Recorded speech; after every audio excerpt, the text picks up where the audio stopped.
the headlines today, the Times has got a big bit on, and a number of the other papers on Britain's strategic defence review and suggesting it's about to be published within weeks. I think I've heard that for the last few weeks in what's going on as people try to guess when it's coming out. But if we look at some of the recommendations that the Times is reporting, a home guard being established to protect British power plants, airports, and other areas of critical national infrastructure.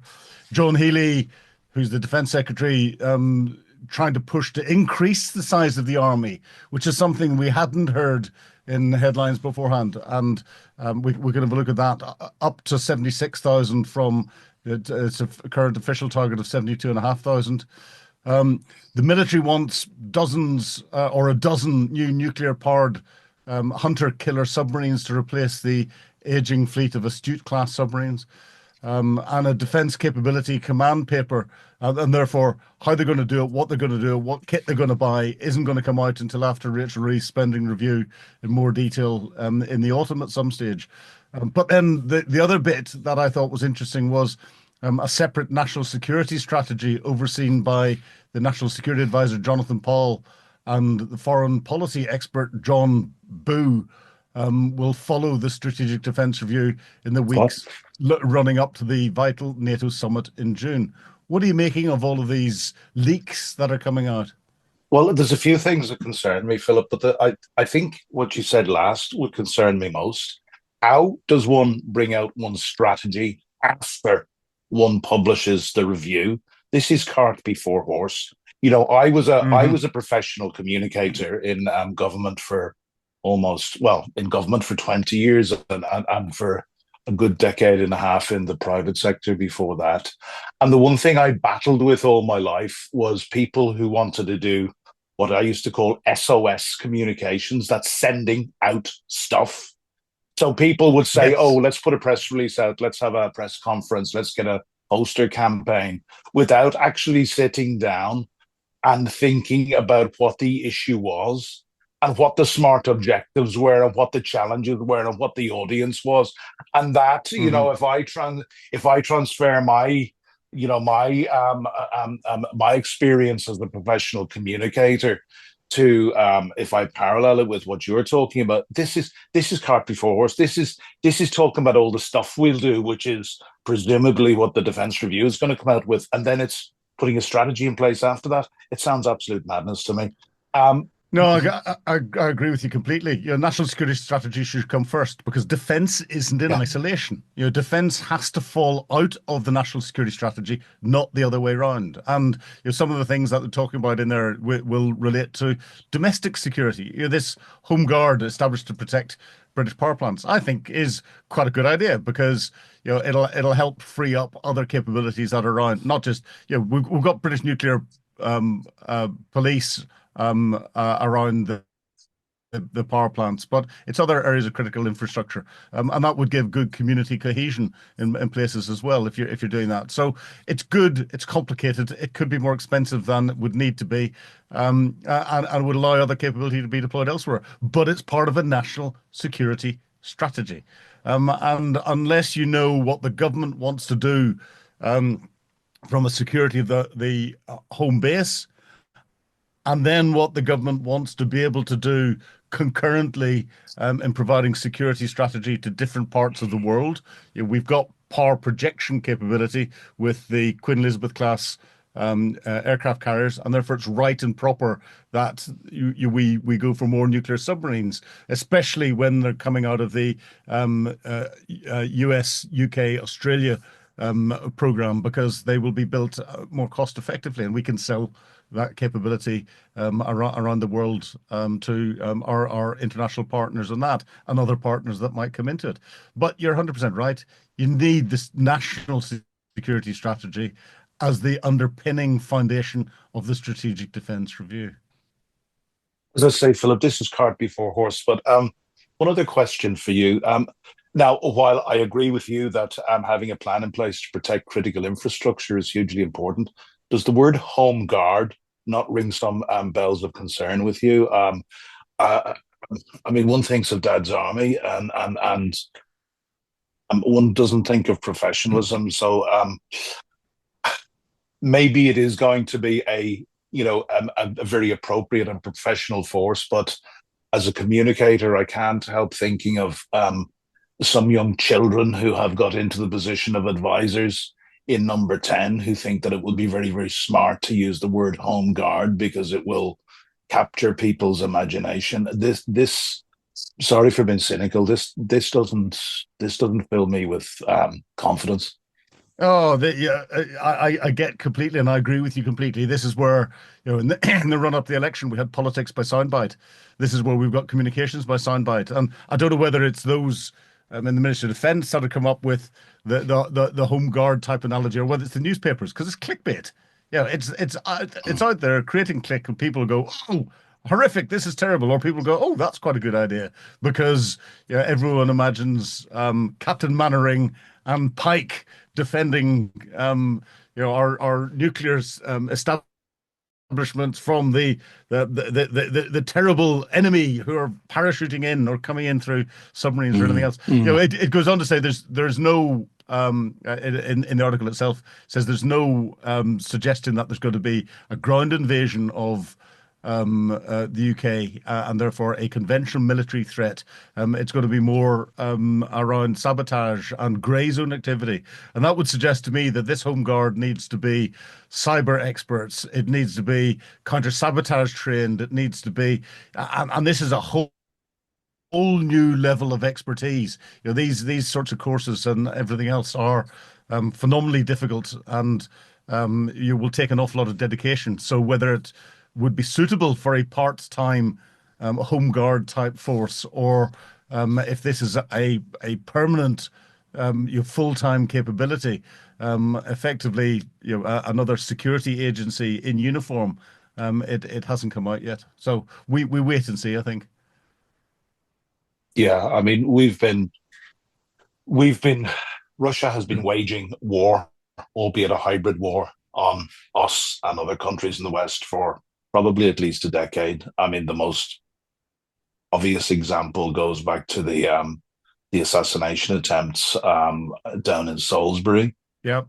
So this is the sort of thing. If you're talking about a home guard, this is the sort of thing, and we're seeing increasing evidence of arson being weaponized. And we know that one of the things that the GRU and the other elements of the Russian state will use is they will work with local criminals Yep. to for whether it's for attacks or assassinations or assaults or whatever it is. And we know that this is on the rise. And in fact, you talk about either grey zone activity or hybrid warfare. It's really only in the last year, I think, that I've heard this talked about sufficiently, that there seems to be Hmm. some awareness among our leaders of it. But we're waking up very, very late to it.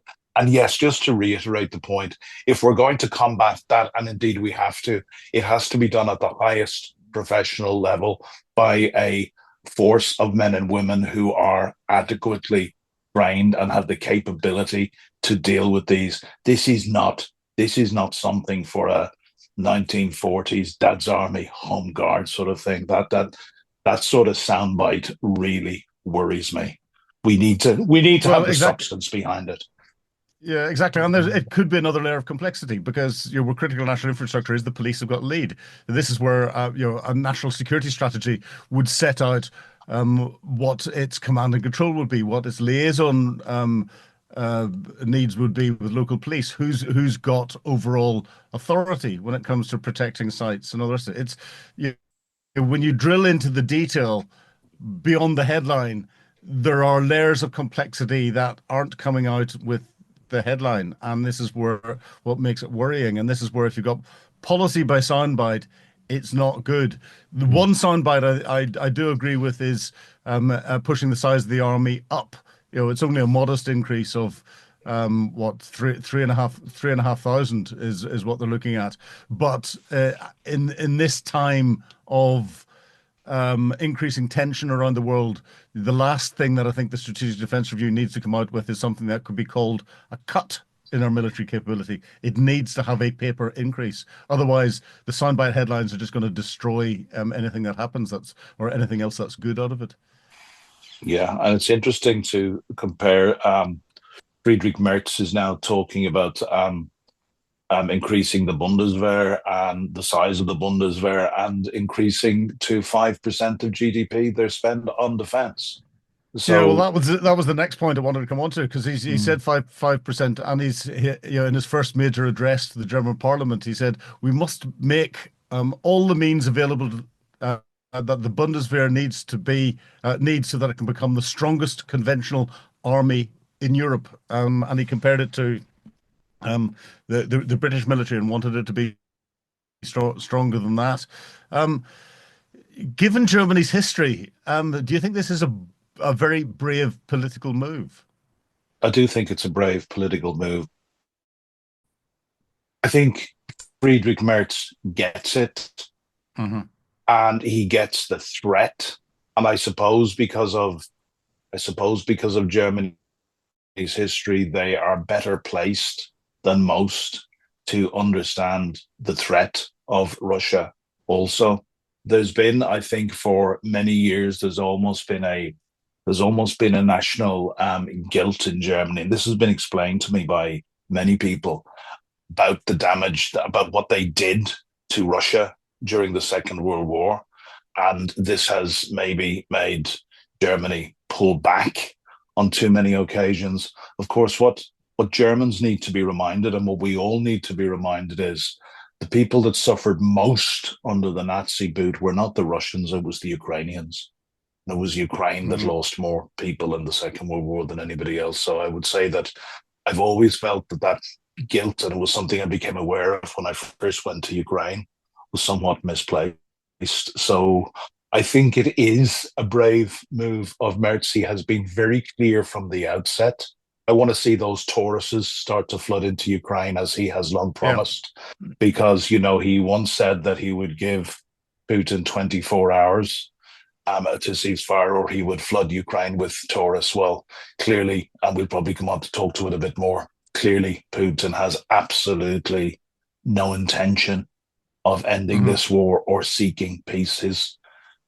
So, in short, yes, I think it is brave. I am hopeful that, I talk about the need for all of us, not just in Britain, but in Europe, to be on a war footing. And that war footing needs a mindset change among our people. And for that mindset change to happen, we need strong, clear, honest leadership that we can trust. And I am hoping that in Friedrich Merz, the German people get that leadership. But I think that leadership could be important across all of Europe. I'm in optimistic mode. I see the dangers. I have a very good friend who is Ukraine's ambassador to Berlin at the moment, and we've discussed these issues on a number of occasions. Um, we need a strong Germany focused in the right direction. So, Yeah. God, I Godspeed, Olaf. Oh, Godspeed, Friedrich Merz. yeah. Yeah, you nearly said Schulzer. Oh, I nearly said Olaf Merz. yes, exactly. I nearly really got it mixed up in my mouth. Yes. A hybrid chancellor. But yeah, it's interesting. Germany for too long, the German military, the Bundeswehr is in terrible condition. It's got a good paper strength, but the reality is it's shockingly bad. Its availability, its level of training, is extremely bad, and it's relied for too many years. It's been one of the European nations relying on the American backstop. And I've always heard that. I've worked with the German very closely with the German military on many, many, many, many occasions. And they always say, "Oh, but we've got the Americans." Now they don't have the Americans; they need to step up. But I think there's another bit here that Merz sees, and this is the growth of the German defense industrial base, because he sees a new global market for defense and defense capability that isn't an American market. And therefore, he sees the stepping up of that as something that German industry can do quite easily. And we're seeing the German industry, German defense industry, investing in Ukraine because they see Ukraine as being not just the biggest potential customer, but actually, I think in the future, when the conflict finishes, the biggest potential partner, because they've got real combat experience, and their innovation has come out massively when it comes to drones in particular, but other technologies, adapting technologies for a modern battlefield, and the Germans will learn from that. But historically, I don't see there's a threat in this, but historically, it's interesting. We're seeing Poland growing its military enormously. We're seeing Germany now starting to grow its military enormously. We're seeing France growing its military to a degree. We're seeing the Italians playing around with an increase in military. If this was back in pre 1918, or if this was 1936 or 38, actually the parallels between 36 and 38 are frightening when we're looking at it. And this is where we have to be prepared for the Russian threat. But it's interesting to see the Germans changing their mindset in particular, and this being something that politically they're finding acceptable. It'll be interesting to see what that does to the growth of the AfD, and how international attitudes are if there's a potential for a greater extreme right wing element to German politics to grow even further, especially if they've got a bigger military. History's got this horrible habit of repeating itself. Yeah, I mean, I put a huge store on government communications, Yeah. something which our government, I think, is falling short on at the Oh, moment. very much so. As people, we need the first, as a former government communicator, my job was never to spin for the government of the day. Mm. My job was to explain government policy and why it was necessary, and why specifically, both at local and central government level, specifically why it was necessary to spend the money we were spending and how we were spending it. I think Mm. across Europe, we need a lot more effectiveness from governments to explain honestly to their people what the threat actually is, and Mm. what responding to that threat entails. And you've heard me before saying I think 500 million Europeans need to be on a war footing, and we need to accept three things. We need to accept possibly higher taxes. We need to Mm. accept possible cut in certain public services.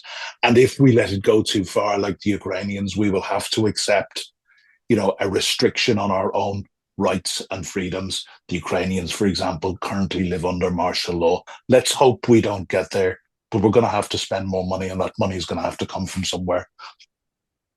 Yeah, no, very much so. And politics by sound bites, is never good.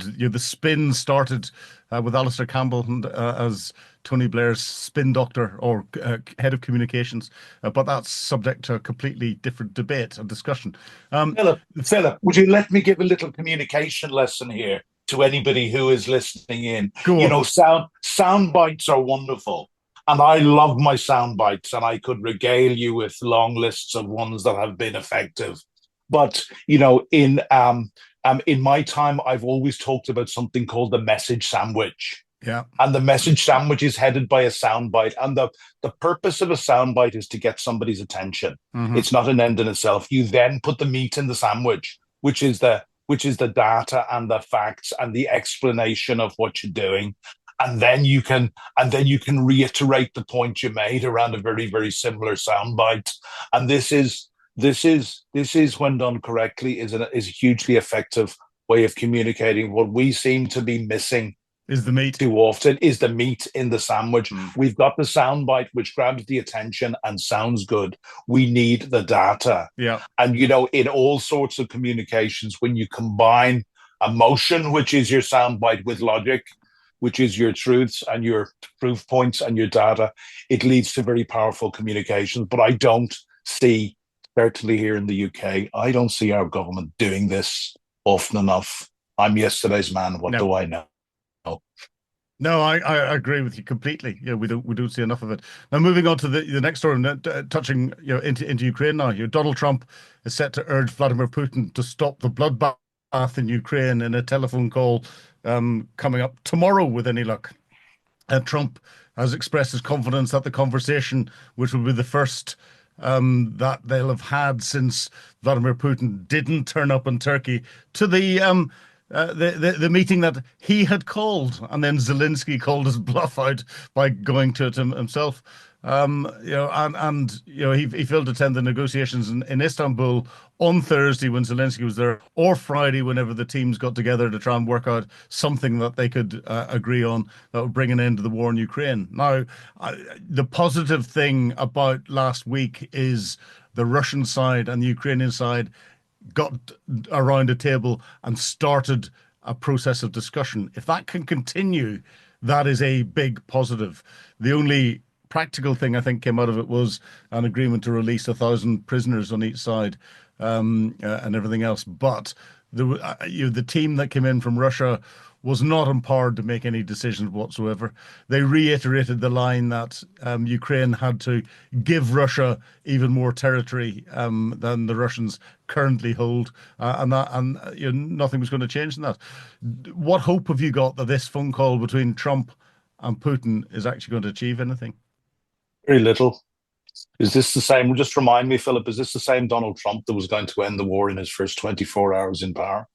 And then he was going to end the war in his first 100 days. This is Oh, I think it is. Yes. Yeah, this is all about Donald Trump. And we had that. And a week ago I talked about how my heart was soaring at the sight of the four leaders landing in Kyiv last Saturday. Apparently with the backing of Donald Trump, to send a very, very clear message to Vladimir Putin that for a 30-day ceasefire. And only days later, Donald Trump pulled the rug out from under the four European leaders, and he told Zelensky that he should meet Putin, and he didn't necessarily have to have the prerequisite of having the ceasefire. So that we saw that whole process degrade over the week. I quite honestly, I would trust Donald Trump as much as I would trust Vladimir Putin. This is somebody who wants to, the only interest Donald Trump acts in is the interest of Donald Trump. There is clearly something going on between Donald Trump and Vladimir Putin that we can only guess at. We can guess at links with the Russian mafia going back to the 80s. We can guess at compromat going back to 2012. We can look at how clearly Trump admires Putin and wants Putin's respect and wants to be Putin's friend. We can guess on all things, but there is something between Trump and Putin that we don't fully understand. I do not trust Donald Trump. I don't expect this phone call to end the war. And if Donald Trump thinks that he can carve up Ukraine with Vladimir Putin without Ukraine being present, he's got another thing coming. Ukraine will fight on if they have to without American support. I think the key thing is, I think there's huge diplomatic efforts going on our side to keep America involved, because as much as we know, if we have to fight on without America, I believe we will. Certainly Ukraine will. I would hope that we would not abandon them, and I would hope that we would stand up. But that will be very, very difficult. The fact is we need to keep America involved. And when you deal with a duplicitous, despicable snake like Donald Trump, I have betrayed what I think. Donald Trump is as trustworthy as Vladimir Putin. Let us be absolutely clear on this. And the amount of corruption that is emerging is making that very clear. So, I'll stop there and go back to you. It's interesting. I've asked the question is whether Trump's compromised a number of people who have been close to Trump and Putin at different stages beforehand, in interviews with Times Radio Frontline over the last few weeks, and to an individual, they've said they don't think he is. It's just his way of doing things is so out of the box. And interestingly, a very good friend of mine called Darren Stanton, who is known as the human lie detector in the papers this weekend or in the wider press this weekend, did some analysis of Donald Trump on Air Force One as he was taking off from the Middle East, and he came out round from his office or one of the rooms that was on there to talk to the international press, and he analysed his body language and the way he was saying things, and said Trump is frustrated. Trump is very annoyed at Putin in the way that he was talking, the way his body language came across, and he said he's trying to hide it, but it's clear that he is he's angry, and that anger is focused at Putin. Now that's not what he's saying out loud, but then there's the old adage of you keep your friends close, but keep your enemies closer. So maybe he's trying to do something to set the conditions. We'll only know after this phone call on Monday, and I don't think anyone's in a position really to read Trump properly. But again, clear messages I think have been sent by European nations because over the last week we've heard, I think, at least three big aid packages, military aid packages being announced, further aid packages from European countries into Ukraine, including all of Finland's F-16s. And then quietly, the week beforehand or sort of 10 days ago, the Americans had said they were going to take a lot of their old F-16s that are in their aircraft graveyard and ship those to Ukraine so they could be used as spares. So the Americans behind closed doors seem to be doing something different to what Trump is suggesting publicly. So there's an awful lot more to this, as you said, going on in the background that we're not party to. And frankly speaking, in the public domain, nor should we be party to, because it's very, very delicate. And we're dealing with Trump's ego, but I think worse, we're dealing with Putin's ego. And Putin's ego, I think, trumps. Yeah, I mean, my final point on that, we talked about sound bites earlier. One of my favorite sound bites that myself and a Ukrainian diplomat friend came up with right at the start of this was arm Ukraine to the teeth and sanction Russia back to the Stone Age. Now, Yeah. Donald Trump has the power to do both of these things. And he's been talking recently about secondary sanctions, Yep. massive punitive secondary sanctions on anybody who would buy oil from Yep. Russia. This alone, without sending another bullet, would absolutely and immediately cripple the economy. I don't know why, after 3.5 years of this full-scale invasion, we still have so much room to increase the sanctions that we apply on Russia, let alone the armaments that we put in. But so Donald Trump has massive power in his hand. I said before he came to power that he would be far more powerful than he ever was in his first term in office. So, as I said, basically, I find Donald Trump as trustworthy as Vladimir Putin, and this is a problem. He may, please God, from my point of view, end up doing the right thing. It won't necessarily be for the right reason. It will be for Donald Trump's reason. And Yeah. Well, that's the great unknown in this. yeah. What goes on inside Well, Donald Trump's head, and what's the relationship the between Trump and advantage Putin? the advantage of great unknowns is it gives us lots more to talk about. And I think these increased sanctions, whilst they'll be targeted against Russia, will be actually hitting India and China and Pakistan and other countries as well. And that's why I think people have been reluctant to do it, because it is globalizing the European conflict in a way that other parts of the globe are unstable. But we will watch what happens tomorrow with interest, and hopefully been in a position to talk about it again next weekend. Cormac, as ever, I think we have put the world to rights for this week. Thank you very much indeed to everyone that's watching.